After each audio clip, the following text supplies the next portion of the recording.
దేశం ప్రభుత్వం ఏర్పడిన తర్వాత మా ముఖ్యమంత్రి నారా చంద్రబాబు నాయుడు ఆదేశాల మేరకు స్వచ్ఛంద కార్పొరేషన్లో భాగంగా దాదాపు 85 లక్షల టన్నులు చెత్త పేర్కొని ఉంటే ఆంధ్రప్రదేశ్లో మొత్తం దాన్ని క్లీన్ చేసే విధంగా మా ముఖ్యమంత్రి వర్యులు చేపట్టడం జరిగింది. దానిలో భాగంగా అనంతపురం అర్బన్ నియోజకవర్గంలో దాదాపు 2 లక్షల టన్నులకు పైగా చెత్త ఇక్కడ పేర్కొనిపోయింది. అది అక్టోబర్ 2వ తేదీ లోపల కంప్లీట్ అవ్వాల్సింది.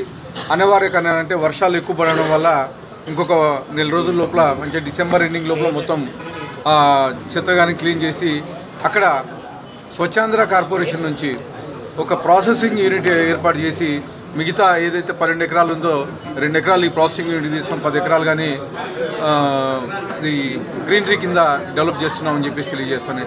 ఇవే కాకోకుండా గతంలో ఏవైతే సీసీ రోడ్లు పెండింగ్ ఉన్నాయి, తర్వాత డ్రైనేజీలు పెండింగ్ ఉన్నాయి, తర్వాత టాయిలెట్ బ్లాక్స్ పెండింగ్ ఉన్నాయి, తర్వాత ఫుట్ ఓవర్ బ్రిడ్జెస్ పెండింగ్ ఉన్నాయి. ఇవన్నీ ఈ 16 నెలల కాలంలో ప్రపోజల్స్ పెట్టించడం జరిగింది. ఈరోజు ఫుట్ ఓవర్ బ్రిడ్జెస్కి అయితేమి అలాగే టాయిలెట్ బ్లాక్స్కి అయితేమి ఇవన్నీ కౌన్సిల్గా ఆమోదం తెలపడం జరిగింది. ఇదే కాకుండా మేము అంటే థర్డ్ పార్టీకి ఇచ్చేసి అనంతపూర్కి సంబంధించి ఏవైతే అవసరాలు ఉన్నాయో దీన్ని థర్డ్ పార్టీ కింద దాదాపు ఒక 70 లక్షలు ఖర్చు పెట్టి ఇవే కాకుండా అంటే సెంట్రల్ గవర్నమెంట్ నుంచి ఫండ్స్ వచ్చే విధంగా థర్డ్ పార్టీగా ఏర్పాటు చేయడం జరిగింది ఈరోజు.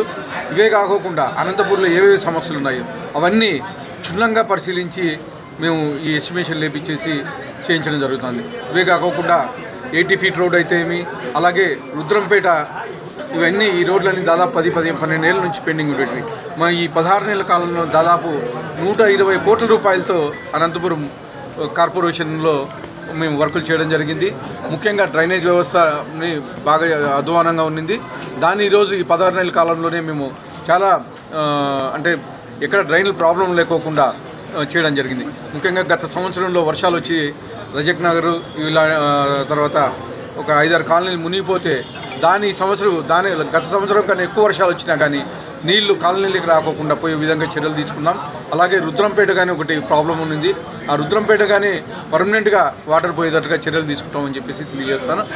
ఇది ఎవరు పట్టించుకున్న దాని నుంచి మా మున్సిపాలిటీలో మా కార్పొరేషన్లో అక్రమాలకు చాలా స్థలాల అక్రమాలకు గురైనాయి. ముఖ్యంగా మరువంక అలాగే నడివంక పక్కన చాలా వరకు ఆక్యుపేషన్లు జరిపినారు. దాన్ని కానీ సర్వే చేయించేసి ఖచ్చితంగా ఏదైతే గవర్నమెంట్ వంక ల్యాండ్ ఏదైతే ఉందో అది కానీ రిమూవ్ చేయిస్తామని చెప్పేసి తెలియజేస్తాం.